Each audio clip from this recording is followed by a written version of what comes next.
Hello दोस्तों, कैसे हैं आप। आशा करता हूँ आप ठीक होंगे। आज मुझे धनोला सेरा पार्थिव लिंग के अनुष्ठान में जाने का सौभाग्य प्राप्त हुआ। पार्थिव लिंग का अनुष्ठान महादेव का कलिकाल में श्रेष्ठ अनुष्ठान माना गया है। इससे पहले सतयुग में रत्नों से निर्मित लिंग का निर्माण होता था। त्रेता में स्वर्ण निर्मित लिंग का निर्माण होता था।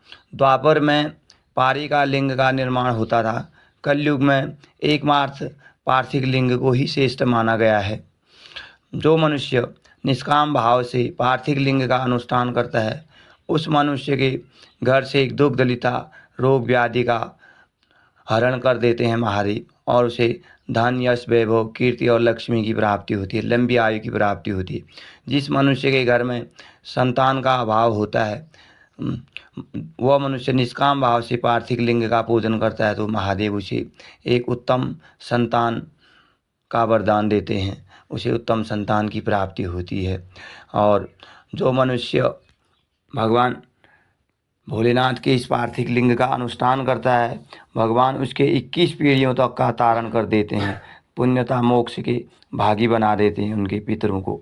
और साथ ही जो मनुष्य पार्थिव लिंग का अनुष्ठान करता है, उसे गोदान करने के बराबर फल प्राप्त होता है। धतूरी का फूल बेलपत्री इत्यादि चढ़ाता है तो महादेव अति प्रसन्न होते हैं पार्थिव लिंग में। और पार्थिव लिंग का पूजन से पहले पंचांग पूजन किया जाता है। गणपति षोडश मात्र का पूजन इत्यादि, पुण्यवाचन, ग्रह पूजन, कलश स्थापन इत्यादि। तो इसके बाद झारकूट की मिट्टी या साली पृष्ठ चावल के आटे से पार्थिव लिंगों का निर्माण किया जाता है। 11 पुंज बनाए जाते हैं। फिर अष्टदल के रूप में उन्हें स्थापित किया जाता है। शिवलिंग का निर्माण किया जाता है। नंदी का निर्माण किया जाता है। नाग, त्रिशूल और का भी निर्माण किया जाता है, डमरू का भी। इस प्रकार से उसमें अष्टगंध से यंत्र वगैरह भी बनाए जाते हैं। तब पार्थिव लिंग का अनुष्ठान किया जाता है। दुग्ध धारा, जल धारा से और उसमें प्राण प्रतिष्ठा यजमानों द्वारा की जाती है। पंडित जी लोग मंत्रोच्चारण के साथ रुद्राभिषेक, खड़ंग पाठ इत्यादि करते हैं। इस प्रकार से ये पार्थिव लिंग संपन्न कराई जाती है।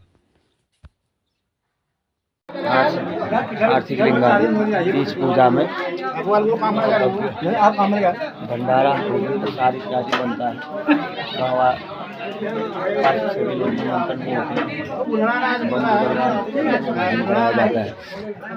प्रसाद बांटी जाती है। ये हमारे रामू गुरु जी हैं। ये पार्थिव लिंग के वस्त्र में पीठ बना रहे हैं। महामृत्युंजय यंत्र हुआ ये पीठ। हाँ, पीठ भी महामृत्युंजय यंत्र का ही पीठ हुई। हाँ, शिव का महामृत्युंजय पीठ की रचना कर रहे हैं। ये अष्टगंध द्वारा निर्माण किया जाता है। गुरु जी बना रहे था तेल की जाओ ना गुरु।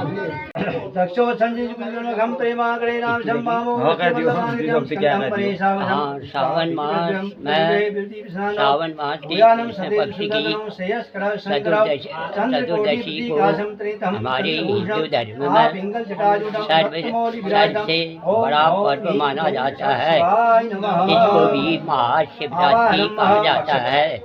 इस महाशिवरात्रि को सांब शिव की पूजा करने से सभी मनोकामना पूर्ति होती है। सबकी मनोकामना पूर्ण करने वाले त्रिलोकी नारायण श्री सांब शिव हैं, जो सभी देवताओं के देवाधिदेव हैं। तो इसलिए जो है सभी लोगों ने इस पर्व को महान समझ करके शिव की पूजा करनी चाहिए। शिव को जल अर्पण करना चाहिए, दूध अर्पण करना चाहिए। तो इस प्रकार से पूजा करने से सबकी मनोकामना सिद्धि होती है।